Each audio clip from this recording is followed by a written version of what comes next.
no sia kase ebo no yade mu nkyere mu nyina da eba ebesemom na ye ka mo senso de aboa no se numra no sia kase ebo no yakuche ni nyina da akogu yen abefon tenta kase ne so am na ye DLFM.online.com enu wachi nso kase ebo nam DLFM yen app no na bio tinin app no so yen Facebook ene YouTube ni nyina da eye adwuma na ye DLFM 106.9 kase ebo yi ehunfoni ni videos ahodo nam so am wo benya bi ahwem emre sem ye badwo adwen kire no akenkan a na eye Facebook no so at DLFM 106.9 enumre yi ensem titiram ebedi kaseburu makwetini bi ane say o my Ghana openipo no eno man ohwe hu ni say ye ne akwan enyina betene kama na yetu kwan ye ho ankire ye numinyamfo eye kwame Gavins abojade sma dudwe kire mi say make say contractor wanu na mu yi kwan e opoku ase kokuma se kwantempo kwan no so no omu ni obi aka sanso na eye tema ne moto we no so ho no akwan no muguso mo ye ho adwumenti Ghana fo nka akoma emfanto mo yam Ghana by Eden Sama to Ja HM Samu de Febe 50,000 ebe Kali program ne ho. Na sanso na make say dom kasa mase badwam wanu mpa no di no nimnyamfo mahama yara garden sama duje kire mi say yanka nkyira MP pemanyuku ne ma no sa wo mantumi ankwa ankofa akane o my Ghana photo samfo me kire openi park na hwe sikasem so ya papa eya Kenneth ofoliata amadea omonya mwadwen so mapirutumi o manyim abedi o my Ghana so bio Elder Edema Historic Adventist Church akasa HM se okọ eyeye prisons ahodo na ha bebre na ne wom ti aban emomodian enso ano na santehene otumufo osetutu a otasemienu ede sede atudwe kire mi se obesere o my Ghana na afen so Canada man no nkitawudi ede ntem mapa no yenhye muden na mo na dwadie emfanto mapa emfamfura na aman mienu we entem Dr. Mahmoud Baomia Eden Sama to Ja Ede ato Black Stars for enim HM so ma ye bi pent we so no momodi ambom ho ban se ne be ya omo betimi Agyei Sikapa no abefie na wo man Ghana ene o man Ghana man ye ne Panama ejina kono ekwa kwesi akan o wi ase nyina gokan se wo no Ghana man pani yam papa John Dramani Mahama ahye o man Ghana bobokro eye senior national team Black Stars mlante no Enquires ensemo no pina ka ho ne yese ho konwa ede be se mo se enumle no nsia kase wo DL ha ne nsia ekiripo enkron kasa fidie esom na ye ka mo se ena o ma yetemu no mfidie ba ko ba o man obi ade dwuma oton sa de frɛ wo mo no edi da wo no so no eye Full Group Band tiedi ni ye eye PHIL Full Group Band eno pe no man yimu ye nsi wo no fom efiri say wedding na wo ye eye na ba fi anam wa woda bi na wudi birthday parties bi anam anasa make say bi na graduation wasua dwuma pon ho anase school no wakwa wo pon ho o school no makwa akopa adwuma ya mesra wo graduation ni nyina no fa beda ye ne mesomsompa e bi nso na mo ye nsore dwumade ahodo a mu di a mo behia anwom wase a mani beje pa no mo meto nsam fan fra fi say eye First Group Band ne dwumade a ye die ne ho te pam ye wa quality sound ye san so professional instrumentalist ene ye san wo quality eye instrumental ya ba dwumade asene ye so papa bi papa pam e bom ankasa to nsa fra ye upe ya chi akwan ya watema committee 22 ba roso inside one ebutum ya homa na 0242 965 391 0242 965 391 ana 0541 149 741 0541 491 497 forward bobadi fe na odwumadi a wudie no ya mesom sompa Open sukrojen dia noa any Lumba supa in supapa be Adjoa so bia to aguso woto bi ende oba Ghana hani amano ne dia noa anobia agye atumun ye wo so distributors ahodo na ewo eye nkran buprimantem hanom a okoda nsoma na eye madam abanya meche ewo adjacent Lumba Sport Apietus Lane ubetimi a friend was 0557349401 Mama Vic ewo Fanco Sport emo adjacent to Nyinaso Washing Bay Freno ewo 0500680783 Bra Kwame Wada Command Circle Station Obayadom Choba Freno 0244094793 Madam Midit Kusi Wodowenyo Opsi Central University Freno 0246601004 Nana Setra Opokwasi Oduma say or satisfy water depot no Eben government school no Freno ewa 0592317481 Auntie Emilia Watema Community 4 secondary joint Freno 0540423201 Madam Patience ewa Shineman or eye agege in a next Freno 0543499035 Peggy Mami Business Center ewa Shineman or call junction no ben police barracks no friend was 0243 330-836 Nemom Sao Person Suno Utuni do etuton Diane Friend Penny 4 ewa 0549-889-665 and 0549-436-616. I can come for Ben or yes, in Kunya have so many minutes. A dear major saw your offer or say a dear your dewan at Nhyiraba Kwadwo Sammy be mounted and a bunch of banana. But Africa, many more fast ever. Adjoa Agyei Sikapa. Ye die when your bar, ye de Cassia Bono, H. Mancasa, Ebesomo.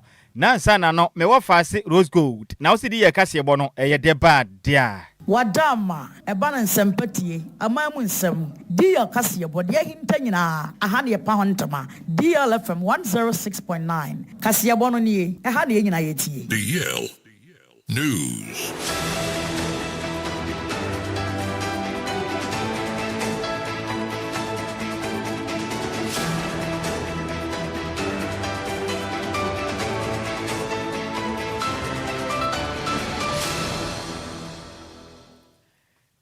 Yamamo akwaba afitu mirike ne hia yen ewo Facebook and afinse YouTube na yemfa kasebo no enchirimu ensamo ya hia kasebo na se e de free o my Ghana ya mra hye bedwafie na mekese oswafo no man ohwe yakwan ene yakwantempon ensem so mekire Minister for Roads and Highways oniminyamfo Kwame Gavins Abuja e de arehyebu nsem e de atudwa o my Ghana ma hye bedwam echiremu am Ghana ban eguso ebo adwumaden wadre ahwe ama yakwan ahoto a asasai na wiawie se amakuni adu no watumi aso na man Ghana de hye yetu kwan akwa chichi ne benche ya ye ho atimi ahehan yen no kirema sesei yemfa nto Ghana fo anim sem sika ahoto a contractors omu yi akwan wo manyimu aban de omo kantoto na no abanya tua titiriw ene contractor wo ye adwuma e wakra ene tamakwan temponso no aboya podwumaden ahwe emma delays ahodo akwa nyina no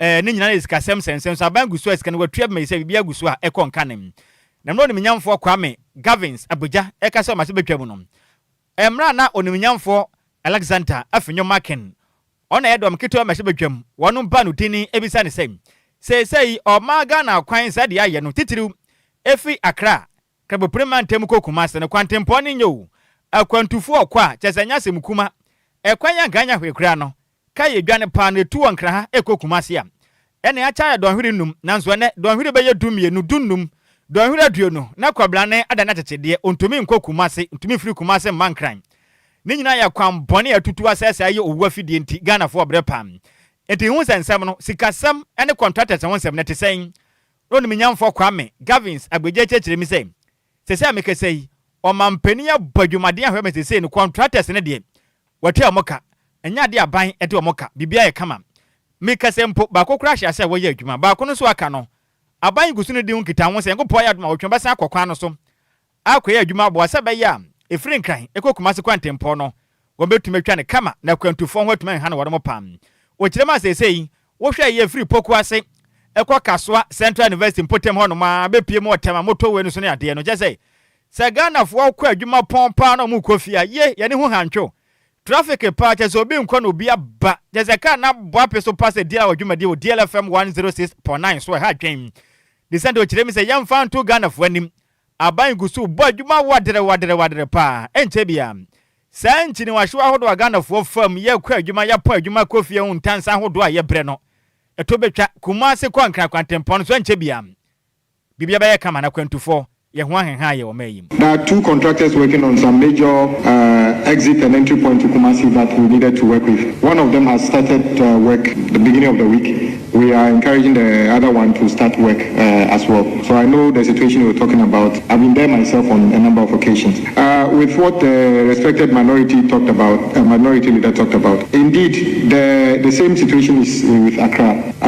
The exits through Pokwasi, Kaswa, going towards Central University and motorway towards Ashama are very critical. And anytime we have any issues on them, it is a very challenging situation. Fortunately, all of them are under program. However, the level of work and the speed is very difficult. On record, the motorway contract is ongoing. And on record, as of this morning, we don't owe the contractor any amount of money. All outstanding claims have been settled. The same applies to what my leader is talking about, Pokwasi. As of this morning, I don't have a certificate outstanding on that project as well. We would endeavor to continue to encourage the contractors working on this project to hurry up. And the contractors and so Mama Wanya Hapa, Namwa, na Muni Jumakama, and Fansom or my Ghana. Na enwati no minyam for Kwame Gavins Abuja. Eto the casa so no chire Mr. Say no. Wo hwe efra shaman run about one ma kwa koso mo kwantempona. Kwana twa sensan kakra ni nyina iskasem abo ohia. Na ede na pakan ya besi emfichire ntina masa akwan no bepem sa mere chire yedin. Na obesere da. Aban guso ene contract na gita ho ahwe. Kwan wo do mefa so am.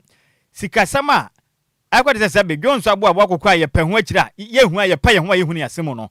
Obepe sika ne wani munya koma contractor na wabo ne hommɔden aye adwuma no na efri ashaman run about copy makoso mu kwantempɔ no so wonyina obetuma yi ni kama pam o kirema se ne contractor na kasempo a enche obekwa akoye adwuma o kirem se santi na tamamoto we ni so contractor no ti se akodogusu bu adwuma na kebi omode ne nche sa sika no gombetua maya kwan eso ada so kama wo manyim. The motorway to Central University, part of it was approved in this house.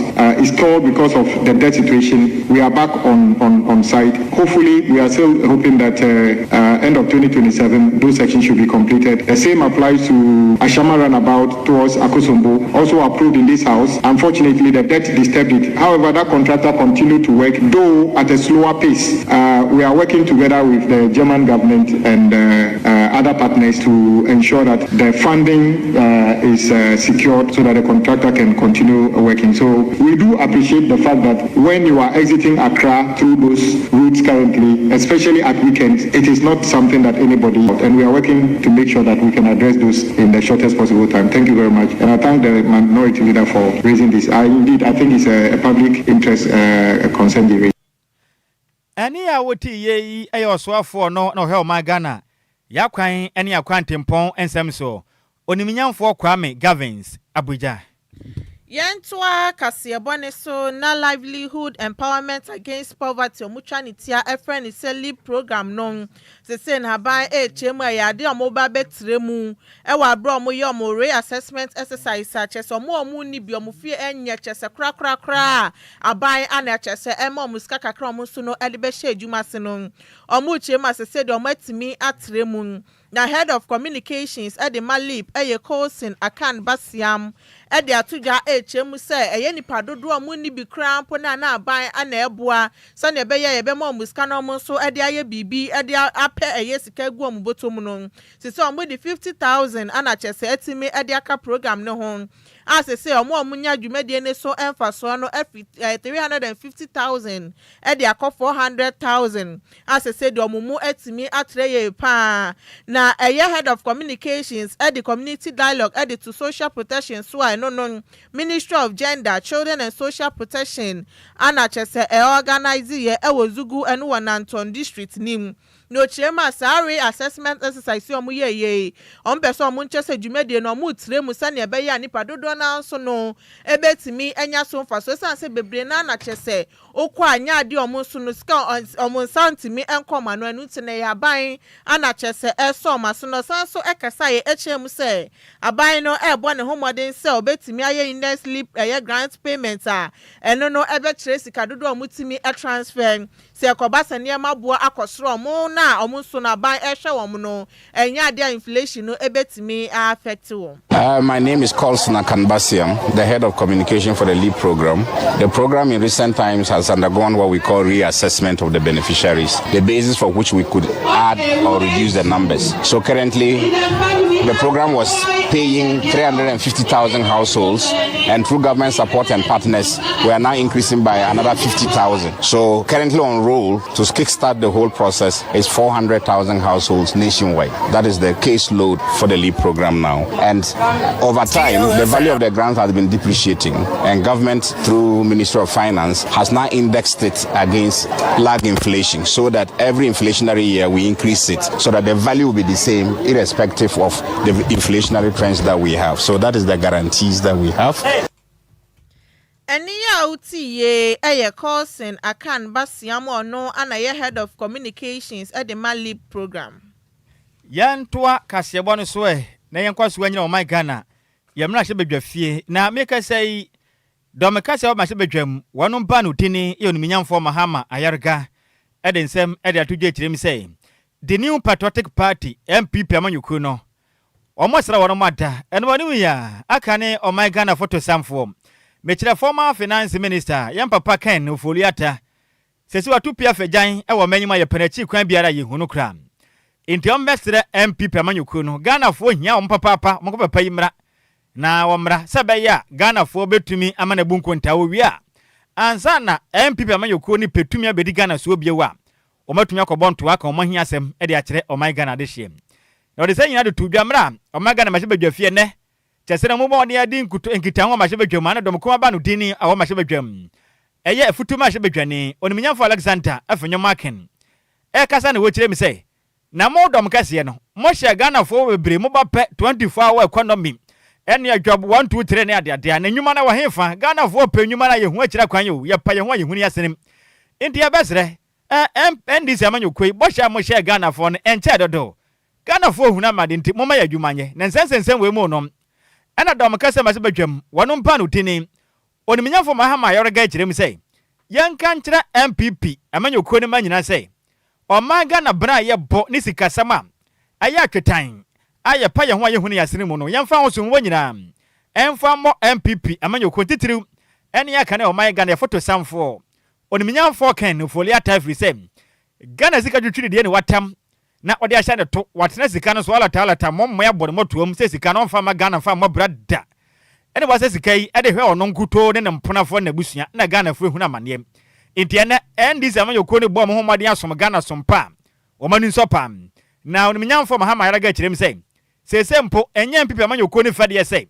bapem samire yam papa Ken Ofoliata ana anu ebrade twam Wamu kirem se ne US for man green card sese mpo de wakwete season ebe ya den pa Ghana obetumi aba omanyimu bia bebu nkonte everything say no nsa ketumi krata otumi tena US ne nkwa na nyina into kirem asempia amanyokoi ne pese ombeji tumi wo man Ghana mu bio bonto na omka nsempegu Ghana fo asum dia wo ma moden enko US enko tu yam papa Ken Ofoliata fo se Ofoliata yi MPP amanyokoi ne petumi bio ntebra Ghana bebu nkonta na sika Ghana fo de hye won sasa bua na ye fotonsamfo no sika no nkontabo na kosi sen na Ghana fo nyi uni ansa na mipanya tumi akasa wo mente sa pade a ye ntumi nyi tumi bio o chema sempia amanyokoi ntumi anya ne sankofa Ken Ofoliata madea mamonya madwen so mko Ghana fo akwasere mutumi fi say Ghana fo sabi yanya mofra wo manyim. As for the 1 week 3 shifts, I can assure you that gradually we will get there.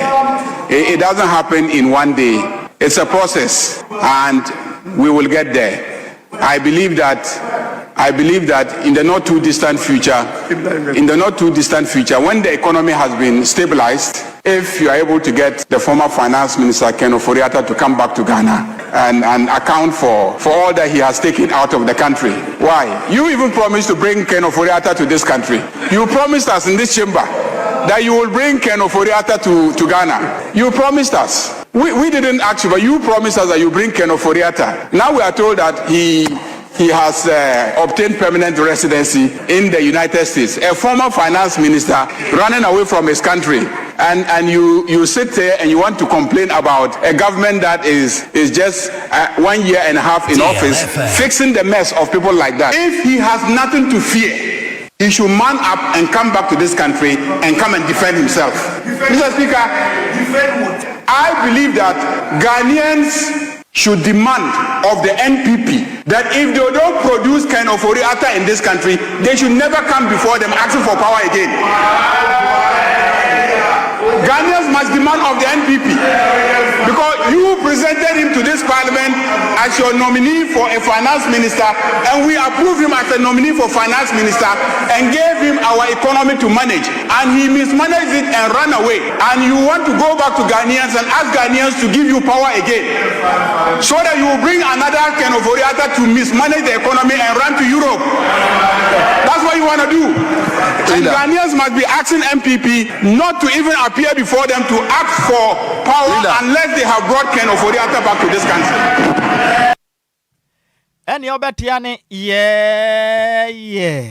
ehodo mashebedwam enchemeko hobi wei eya dom kase mashebedwam wanum banu dini onimnyamfo mahama awiareka na ne kwakura mu no na dom keto mashebedwam wanum banu dini eya onimnyamfo Alexander afenyo mark no kura yenso na ya de hia wanum ewa afutu mashebedwani no kiremu a eya ne ya paase ne dom kase no ebia omano ansemi no wo ka kiremu a akane omaga na ya photo samfo mekire former finance minister oman nya de adina kwagina court anasa semdibia abono kwatu ma court atumi abu ase papa wadi esika inti abanisa nenne ndi se amayokwan na mbia bia kanofulata de esika ya fa ha ya de esika ya fa wadi esika sa sabia enmguase de mo man se sabi enimpa oman yimra enche no emfa ne kwagina semdibia nada bia da yaguna ni masasa ne yade anya de papa nti obesere oman yimra wom se yemfa obi nko court M1 emun yami aten enkyere sasem no wadi mufu a yentimi hunanim asesansi sa na muntu a endi se amanyokuo no omahye badwafo ye no munyaye no manim nya na ombesere se bosha mohye Ghana fo so magana tibie mu asesa na Ghana fo afili afamu no ene ho bre na aso munya dwumaden so Ghana munya se de bia da mu hu boto anu fa kura mfa nhyimu a na mkwa kwahye papa akane former finance minister Ken Ofolata sasensem no ono wo munya adwen kura. It is becoming one too many that the majority leader has made Ken Oforiatta his target. Speaker, with respect, my respected senior at the bar knows that a man must be heard, and that even if all men find a man's hand in a tail, his guilt must be proven. He knows that as a matter of law. You cannot bring Ken Oforiatta's name here when the man is not here to defend himself and make serious allegations against him. Mr. Speaker, the majority leader himself is part of the governance of this country. How would he feel if this is said about him when he does not have the right to respond? If you come and say all that Ken Oforiatta has taken away, what has he taken away? What has he taken away? He is a human being like you, a citizen like you. He also has children. He has his family. Be fair. Mr. Speaker, the majority leader, Honorable Mahama Yerga, must be fair. It is not his first. He supervised the embarrassment of Ken Oforiatta when they brought placards in this chamber by his side. Mr. Speaker, please and please again to the majority leader. If he has no answer to the economy that is struggling, and when we say economy is struggling, we're talking about the jobs that they have failed to create. He should answer those specific questions and stop the blame game. Ani awoti ye ono ena ya dom keto ma shebedwam. Wonom banu di no ne kura yenso na wa de hia wonom gwa futu ma shebedwane. Ne din ede onimnyamfo Alexander afenyo kwamena osahen marking. Yantua Kasiabone so na sorry penny edema historic Adventist Church Victory Temple macro branch elder Roxen Kwabena enyimadu akasa esra ban so momomodia ehwe so how would no ewe ye nedu efie wo man mu no omo betimi aso anresan so wokopa na deduafo no omo bobobbo so ha dwinye papa esan sasa wokohonom na ahwese ne nipa no abobbo no enesa ne niema esifa kwa entwa ye nti aban wo sre wom so mo ntretre niema mu emfa ema wom na bra mo ne eyedi okasiebo etwetwe nkomo ewa bra sorry no ekoye adoye ewa man from camp prisons ana elder Roxen Kwabena nyimadu kasa na oche musenka temu afo na momodi ahwese cases ahodo no wasemdi bia no na ka mo betimi atwentwen so kakrasa na ebeyom betimi aso hawa eno ewoye neduefie no awie ansa na omatimi ahwese cases no omo betimi ato aso esanse neduafo ni bebre na wo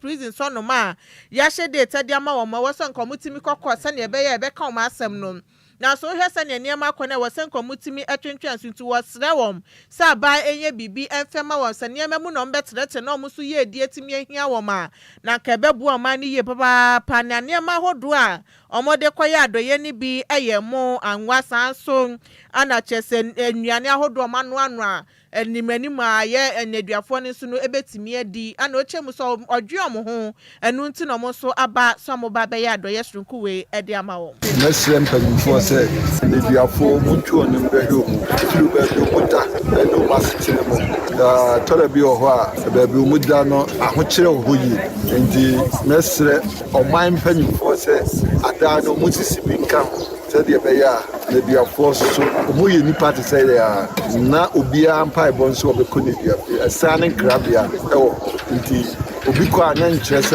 Nipanian which is into the other said, the two of my penina, a pound for them say, the other won't treat you, Omochiru, a month from Mar, by your movie, so structures, very weak into Nilano, Omugana, Diana Kamamo. I say to Ubibede Fiasisa, Yeni Nase, na Unhini judgment, na Odemusa, Unimbra, Ubedina Samayu, a coso, our Miabi, a best empany for say, and send me no content, said the Baya, a Bepua, Ubia Rino, Dachi, said the Nasim Kusi. Let me abua. Ubiswa de Musa Umpo ya obekana samamana. Ubi wa nasa na samon yede nemu wanya kamafo. Ninyira mu no se omani bam na saafo no muhu muko. Ubi also odema che a esi eja no na impo ye pe bibi ma no na wono so de kobo ne bra. Ninyira saafo ninyira ho nti adisrede na yede tu oman na nim se saafo ninyira ise koso a etoro bi wa na aginsem se Ubi be sesa Ubi man yes onya justice idea Enquiries ntini nyina omonge na entie pap enkoso na ankron kribia nyan farm ene ya uti ye elder Roxanne Kwabna enyimadu ono na ya asori penny edema historic adventist church na enu achi ana welfare officer edema historic adventist church Mr. Ricky Adjoa Agyei Mensa echiremu nenti ya omo asori no ekwa man from camp prisons se omo kwa akwa ya do no mu chirema ni mprenu su nie ene se omo de akwa camp no mo hwe se omo so no ombetimi aboa neduafo omo so ewo honom no mu chirema ade asori na fa to omo ho so omo hia moa no ombetimi aboa wo afibia yeboaboa ye ho asori de ye madilo anifo mu fia kwa animu yeboa wo mo de sika che wo mo yare ye hwe wo nyina nti afibia ye yadwen se yeboaboa ye ho ache this time around the pia bonten ti na so nyame ani se nek aha ene sese ye ba na ye nuanom a da ne bi afie ye no mu bedidi na bibi kakra wo ye nsem no so ye de ebe che wo nti aseda na ye de be ma asori ma nyina ene omo wa bonten so fo bebre boa ye ti se e ka se bugodi a emre ne be wa nyame ne de ehira wo mu nyina se wo boa ye na ne adefefe ene adefesi a ye hu a etimi abaso ye wo ma dum tina ma boa ye a etimi ayotimi ewo yen sise ye nyame ya aduma zimba ano so se ya mahakura ebe ka ye ni ede ahwe ba bi fufu san se Yesu ede ahye ye mu se me da fiase wo ba hwe me nti ye gina Yesu anem na botaya a ode ahye ye nsa no yakono soma no ama nti se emre ba mu a nyame ya aduma December se ya mahampa ebe san de ni akire ba bi fufu na omo so ya fa koboa omo se de Yesu bi ahye ye mu se ode fiase ye be hwe no se se gina Yesu anem na ko yekudi se ene ya uti ye Mr. Ricky Adjoa Agyei Mensa no ana ye welfare officer edema historic adventist church yantoa kasewa no so na ye monwura mu ewa santehene otumufo ose tutu a otoso emienu akache na mekasai asantehene his royal majesty otumufo ose tutu a otoso mienu ede adesere ede ato o my Ghana ana afin so Canada man no enim say obesere wono mada nkitahude mepa eda o man Canada ana afi o man kronkro Ghana ntem ne momode an say betumi ahyemu kena na wono momode ade o musika ekwahye amaman mienu nyina mu ewo sika sam no nyuma mu no o muhyemu kena ne moa na man yadwade hu sensem no enko nka na o kirem a obesan so na obesere mahye bedwafo so monya mra ho do beboa pa na o man Ghana ana afin so Canada man no ya ntam kitahude o mehye mu kena pa na ma investors wo mo wosika tum do musika abɛhyɛ Ghana mpuntu dwumam na Ghana fo se de akɔ na bibia tumi akɔ nkan de ma mienu yi ɔde sɛ de to dwamra na wɔne ɔman Ghana de hyia wɔne mo ɛyɛ Canada bɛkyerɛ Canada Ghana Chamber of Commerce ɛwɔ Toronto Canada mamu ɔde sɛ de to dwam na ne kasa no wɔkyerɛ mi sɛ ɔbɛsrɛ pa ɔman yɛ tim sese no wohwɛ ɔman Ghana pa wode usika bɛhyɛ mpuntu dwumam a wobɛfiri afam brutam enti saa nso na ɔman Ghana nso sa oba made di sika beto mpama sa nso na okɔ Toronto ɛhɔ nso a better wobɛfili afam pa nti obɛsra da meye ne ho abro kra na sante de santu dwamla ɔkɔyɛ special guest edema adwumade asu kɔ dwa ana to dwa asɛm te na da so ne sɛm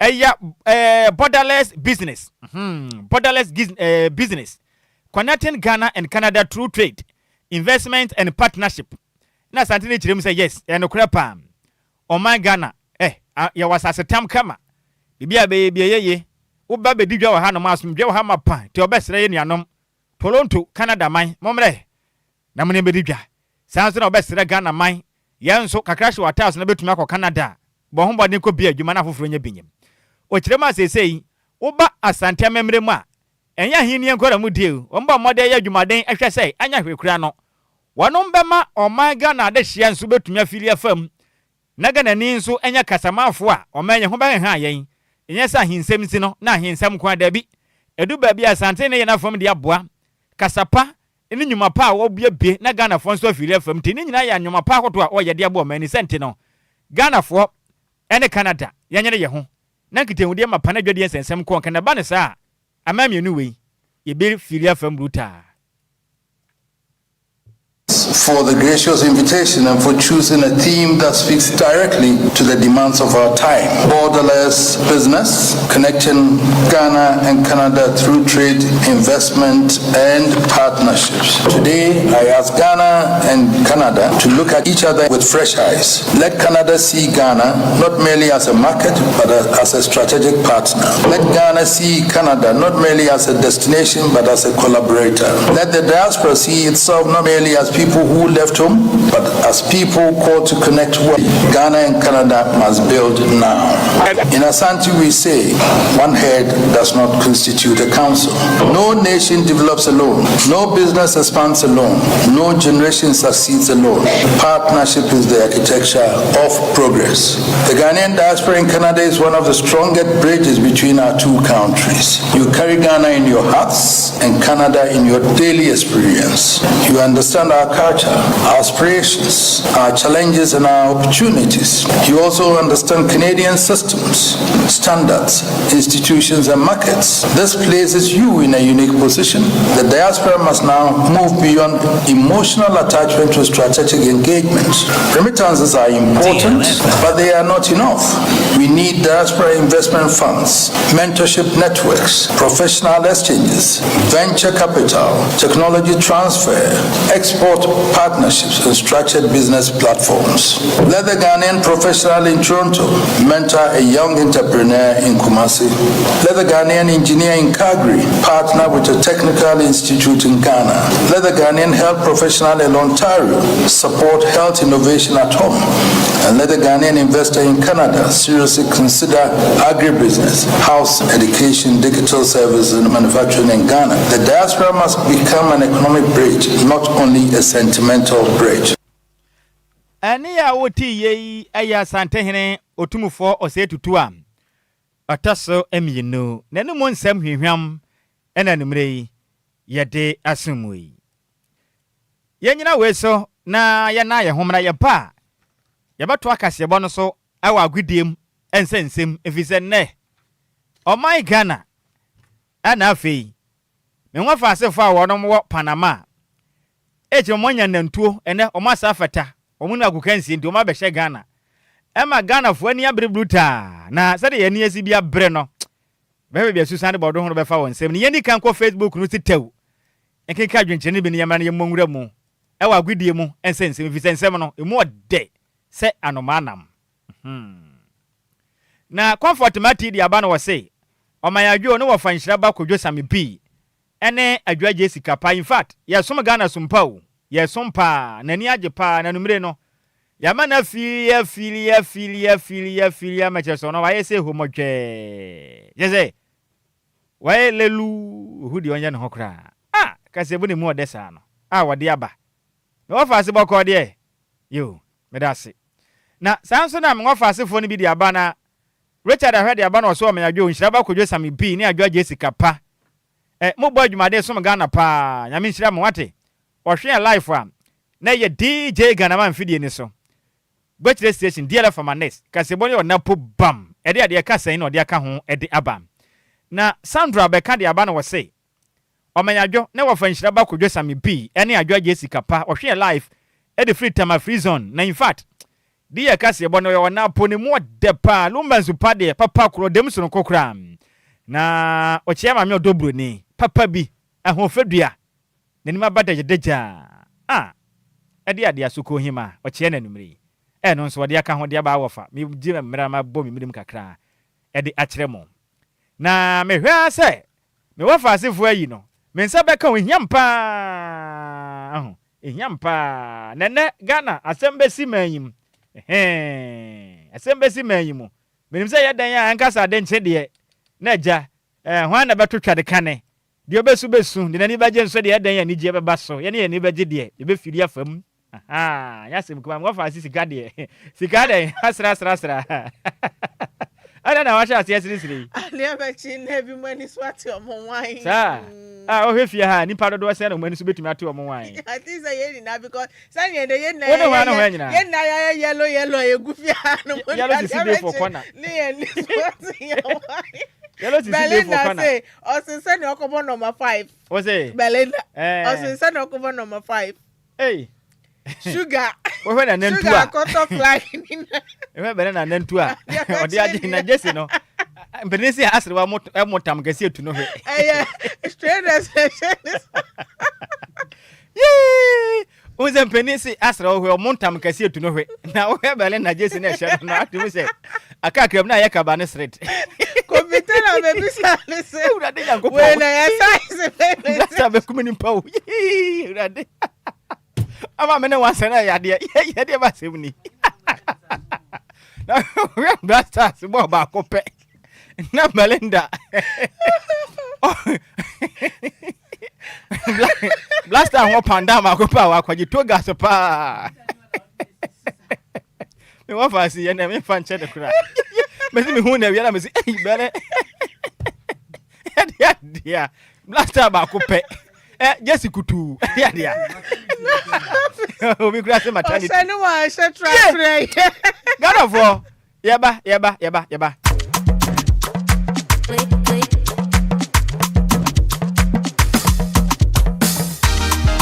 Itaba Yacha Yaba Itaba Yacha Yaba DLFM Bye bye liwe ina ya dilmono Gagalika yeso ina yesa uma wanepe Bye bye liwe ina ya dilmono Gagalika yeso ina yesa uma wanepe Ganu dende lasta so dende Ganu dende lasta so dende Ganu dende lasta so dende Ganu dende lasta so dende Yeita mubi obaba na batene samia Ya chada mubi obaba na batene samia Yeita mubi obaba na batene samia Ya chada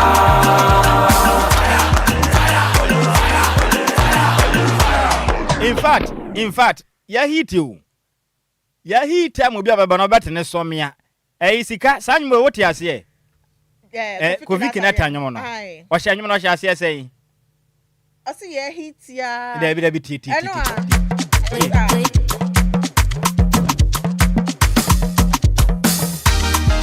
Itaba.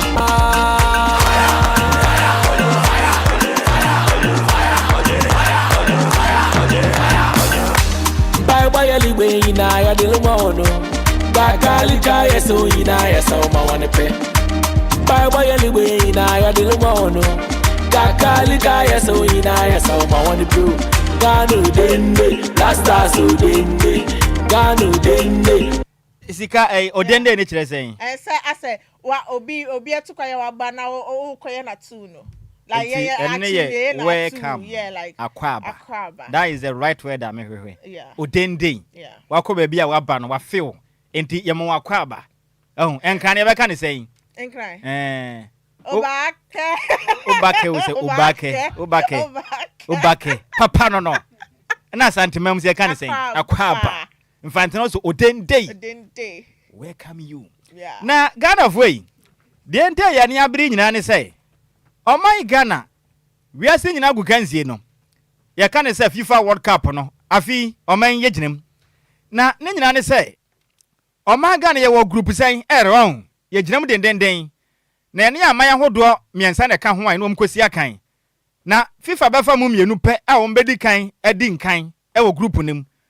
Mama bato so miensa ne nan de mba samone amanam ku kaka kofie. Akodi mabusuafo nu an efise muntumi qualify. Enti my Ghana wo ye group ed nimu a Ghana man ni ginam, England man ni ginam, Panama and afinsu Croatia man ne ka ho a. Ayiresa benta nene adwonko.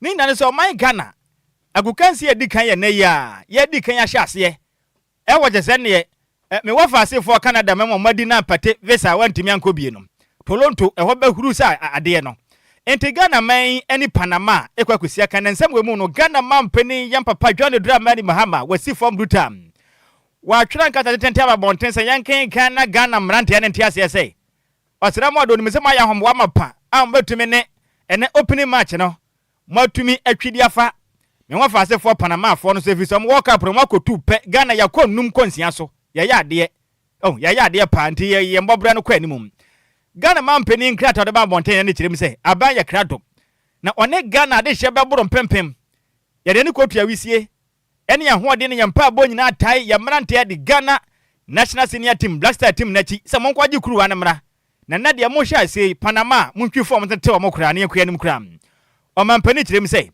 Ghana fo ani sum se empaba ya bota machi ni gide wo mumu mungu ya ni mu aseda enti Ghana man nyina ata machi mamode ana munye de mbatumi bia na monkonkoden fama o my Ghana sanso no that is ready to o my Ghana de hye wo de mo Toronto Canada mamu ana afenso North America ani wi ase nyina se mamode yankwa agropama no so monkota Ghana fu achi nene enkunumde enye o my Ghana den samwe mu no o my Ghana masebe biofie ne ho ye dabutam masebe biofo no bomode ya majama session koso ne ko masebe biofie ne enkote jama etodwa e wone o my Ghana masebe dwam girls are handsome.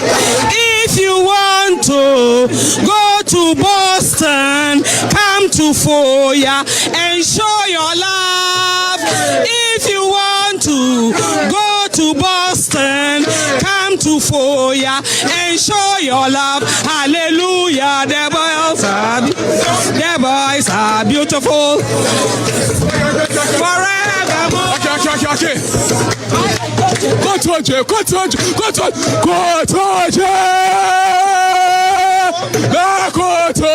DLFM. Tachama Bekasa Erade Ayora Kotoje DLFM Bakoto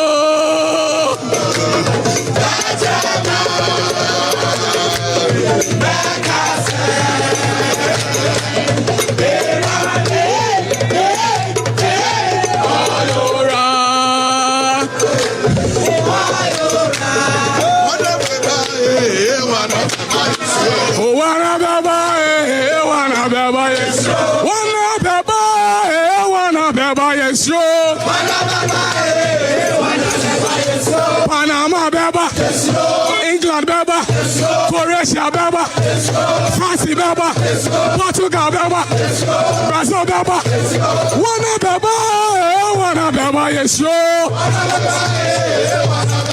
Me say wanna beba yes yo. Panama beba, England beba, Croatia beba, Portugal beba, France beba, Brazil beba, one beba, yes, sure. Enya Semkuma, o manyum. Sana anyamotofo pa e wo mahwebadwam no pani yi enya de wa ye dwon kwa Nyankopon. Ghana mahwebadwafo eze mutumi ade nyina ye. Enam blasters o mo hye mudinti. Na mahwebadwafo hye jamawie ye pe. Ena ye bo modern twipini. Mahwebadwane de ma de jamo Doma West. Oniminyamfo Vincent Opon Asamwa. No tirema. Sa wo hwe Panama team no ene Ghana idia. Panama team ne ye bofre bi abreko Ghana fo mkotinni. We no anka ye eya banana kwadua anka bere basa wunya nkate boss we na ye kuro no ye team no wo na mayafo pa nti obesere ye moye homoden se Panama team ne betuma tete wonom kura sante sa pa na kototo papa so na Panama de ne yantumi anni nkonim na hunu so de a waka kire Ghana fo ene world cup no ya wie mpaka ne menem refi se Panama team no for pa. Last I should win because I call it the low hanging fruits.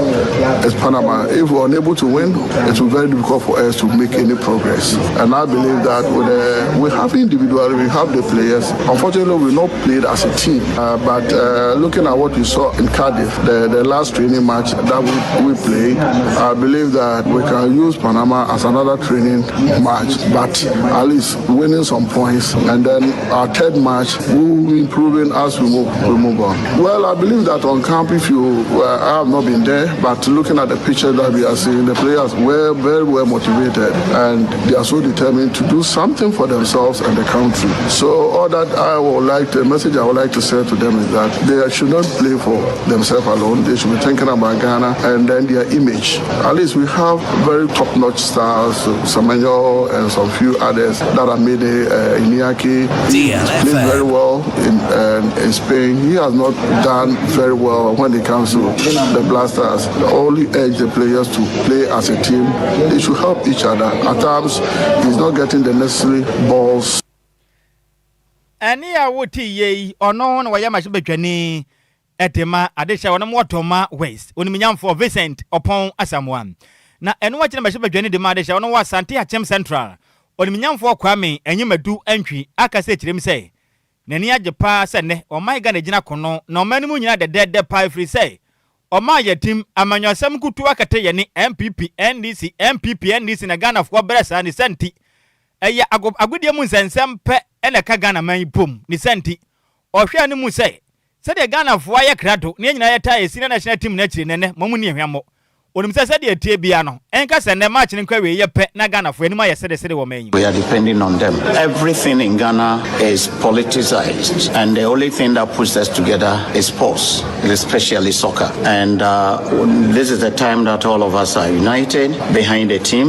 We would want them to put some smiles on our faces. So we wish them well. Especially in Canada, where they've had people, somebody like Otumfo, to support them. Today, we are expecting them to score Panama as a start. Your prediction? Maybe 2-0 or 2-1 will do in favor of Ghana Blasters. We don't even want draw. David, draw the day. Debut, draw party, Miss Ramo, Monfabimba. Any a wooty ye, I have a shiver journey, demanded Shawarma Santi Achem Central, on the Minion for Kwame and you may do entry. Now, and what the dear Cassiabo, any of my Ghana. Adesha manije eye bobo ho pa twetwen command ebisa mse na mo supporters na mo say nyane kan nim koma wankran enkran fu adesha mo wankran hanom ena Ghana Blasters ye ne Panama kwesi akan na mo say ye betuma we ne ana mo de nsem sei eja dear Kasebo. Ghana, Panama today. So far, so good. Ghana go win 3-1. Ghana go win 3-1. No problem at all. We have men's. They are doing. Ghana 1, Panama 1, because Ghana with our 1 dear and 1 we are not asking for more. What we want is a win. So 1 is okay. But if he's not playing, it's not a big deal because you have Semenyo, you have other colleagues there. So we are hoping for the best. Oh, maybe 3 or 4-0. Oh, 2-0 straight. Yes, 2-0 Ghana. Oh, Ghana. Blessed, guidance and protection for Ghana team all the time. Have a good day, Ghana. Blessed. No, it's not going to affect anything. No, we are going to win. We and Panama, they are not strong. We are going to beat them 3-0. Of course, we are going to beat them 3-0. And the way your mind Ghana, they show me one cry to them say last time match no. You win you cry. Na no atini ya kwa Santimantem Kumase na Santimantem Kumase for na mo se dia dia. Mo man kama Sante Kasa na kakra me fe mo pam. Na last time match no mo se say Ghana ebekwe yama ya na mo se ni same say.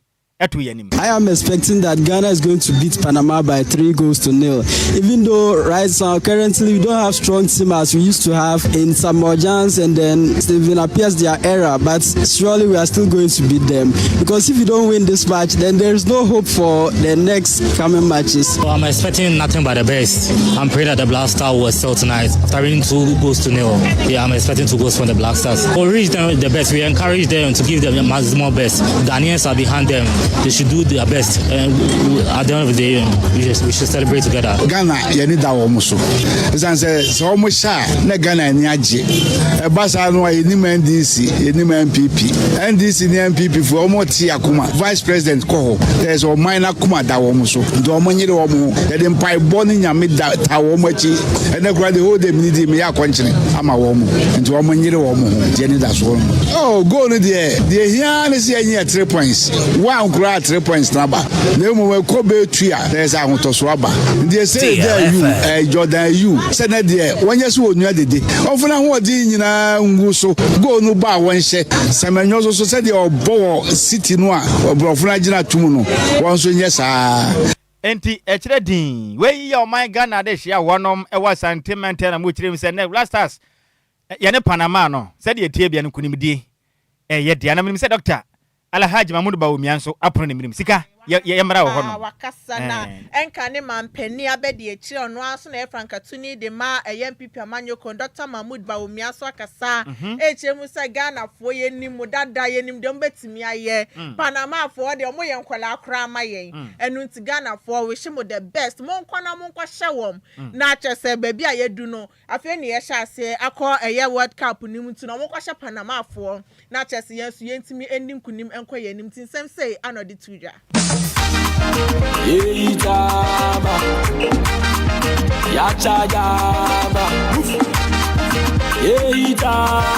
Football has always been part of us as a nation. It has always united us, and it brings the world together. As the Black Stars start their journey at the 2026 World Cup, I want to wish them the very best. Black Stars, you have done it before, and you can do it again.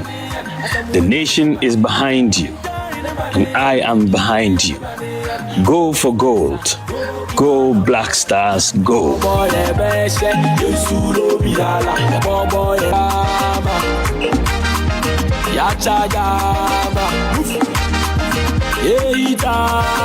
Football has always been part of us as a nation.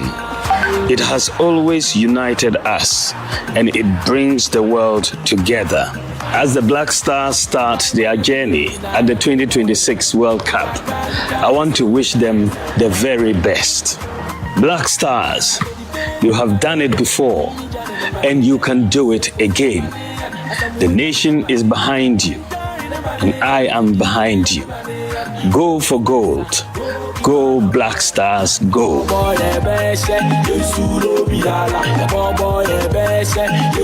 DLFM, DLFM.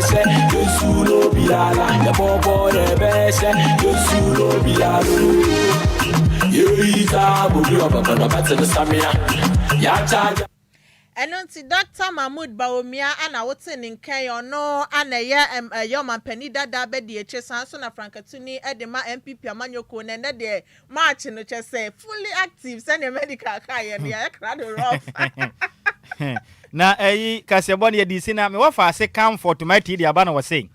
In fact, you guys are too much. I can't stop laughing. What has Belinda done to you guys? Osaka fa Berlin and the Na Berlin na asem na nkasa no ho.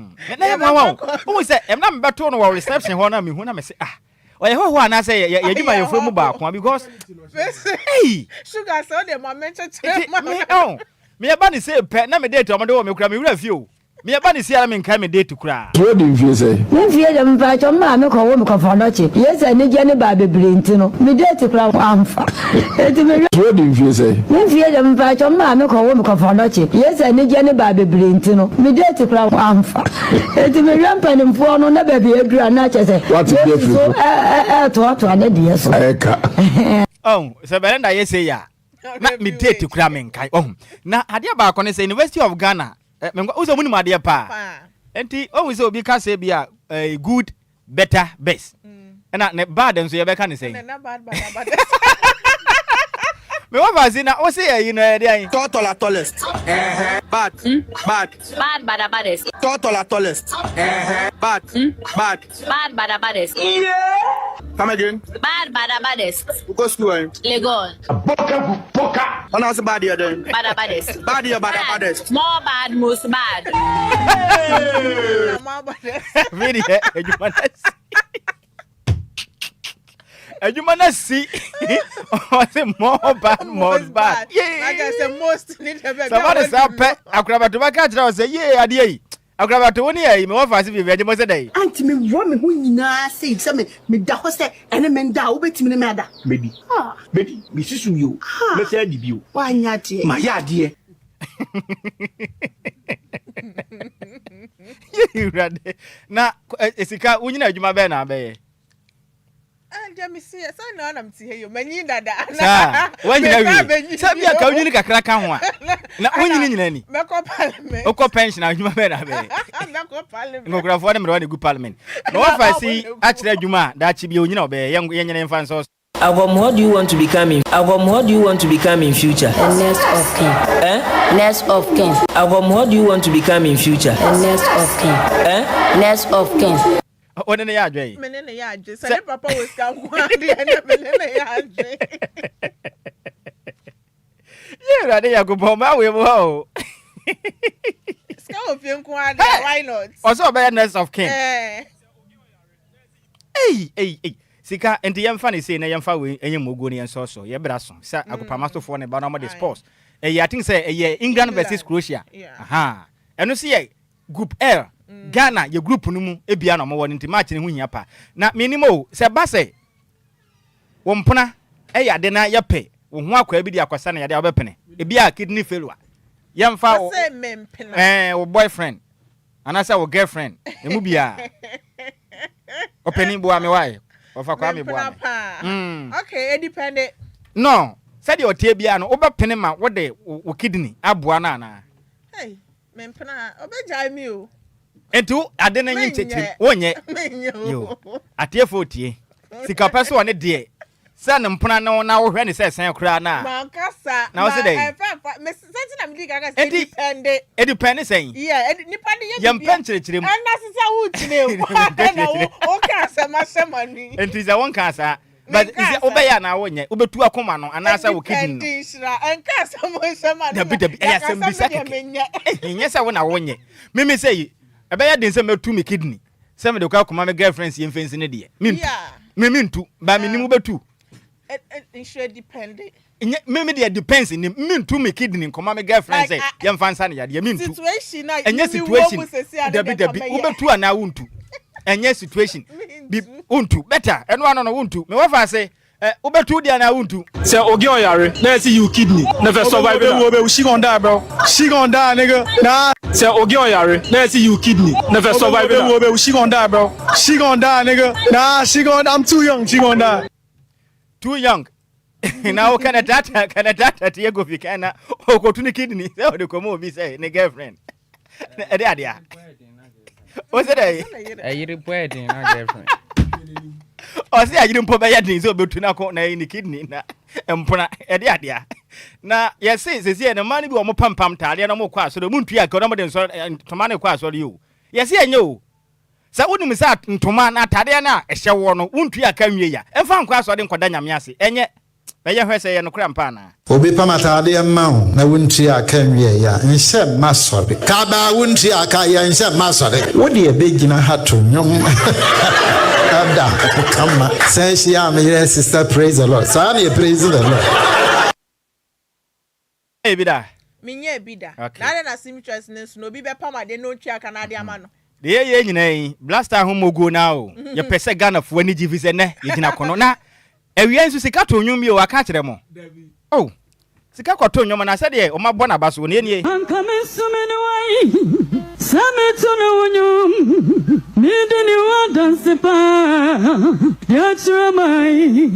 Emle bibi ahi. Anka bele wa. Sameto no nwum. Edini wa dance. Achramai. Sister, open up for it. Yeah, that the DLFM. Yes, we come on sika. Enti adwuma e de hia we say. Anka mesema why. Sameto no nwum. Na sa hihi na ya na nwotofo de so na ho de de hwe. I'm just so very spirit. Enya yizo. Na we de nyamba. Anka mesumene wai. Sameto no nwum. Midini wa dance pa. Ya chramai. Emle bibi ahi. Anka bele wa. Sameto no nwum. Edini wa dance. Achramai. Sister, open up for it. Last one ni ye besere mo Ghana fo ye. Say ye hunye wa hina wotan a wo ye nkwasi adwuma sika na mboa. Ye tie ye say ye hunye wa hina wotan ye pe wabragu ye didi obi fie. Debi. Kwa ye kwei hwan fie ne ye kodi. Ye ne ye fie ye ne di obi fie enti ye besere mo. Mo a ya na kwa me afum. Wotan kwa me afum a wo ye nkwasi adwuma na Adjoa siki wotan na wo ye nkwasi adwuma. Obi a wotan ni bia no wo ye nkwasi adwuma fi se sabe. O tintintintintin na onye den o medu fie na manka ne yie say bia wo time pa ba wo time a wagimi because we need to fie say bia wo time pa say bia wo time pa say bia wo time pa ba wo time a wagimi because we need to fie so what was what time ya wa den wagimi result me do fie etigana focus ye bon ye gina wesi ne di mogo ni nyina e de sina Asa ya bakwana wada bakwa ba me monitor yen so so am. I would not yaba no brofo na watwe ne yasem kuma na wafa metumi akan. Mama space bakwa na we dey more than. Or say I can't keep calm because it's my beautiful sweetheart Nana Amma Bema's birthday. Happy birthday to my favorite person in the world. You make every day brighter just being you. To the most beautiful girl I know inside and out. Wishing you a day as magical as you are. I don't believe in soulmate until I met you. Loving you is the easiest thing I've ever done. And I thank you, lucky star. Hey, Nyasemukumo. And I thank my lucky star for you every single day. You are the melody in the soundtrack of my life. Thank you for filling my day with so much love and joy. From your sweetheart, Nana Boache Yatom. So that is coming from Nana Boache Yatom. The dua can say NBY the great. No, see and forward that's on Kokram. And for Mucho, Nana Ama Bema. Sweetheart, and I would that. Yamin Piwati. Now, I said I'm worth us now, Christian, someone a dear. Nasa, what Mumu Mudona dear. Yamanku point him to craning. So, we'll grab a faba I want to ask you. Just a mother back, Shaba Kwanda. Enti odono ye very deep. Oshia on wangu za ye nsa no odono. Emugwa ho David one tonse oshia man kwese nsu ne bi huru saa. I say me wafa ase de nansen de watomu no. Ehuru basa. Nti je se otumu se nanim nyina ye sere. Nti no me wafa ase Nana Ama Bema. Bema fo bia so ho ofe. Na hwe me wafa ase oda Facebook isu ya. Opa mu oba. We de ka so oba no papa ni bia. Se kutu, se bi bam. Me wafa ase ya me hwere wa wodo nyina so. Kwate ne mu fa nkyere na yedie. Kwate no nyine kire.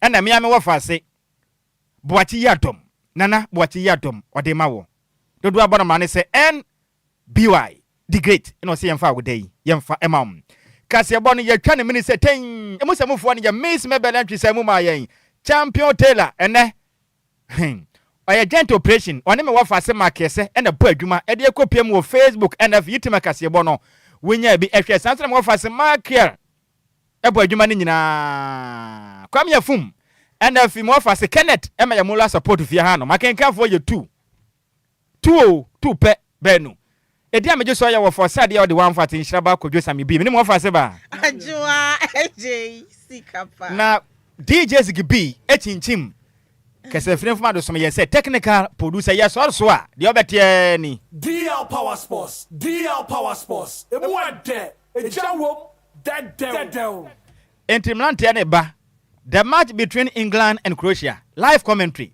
right here on DLFM 106.9 yakramo Comes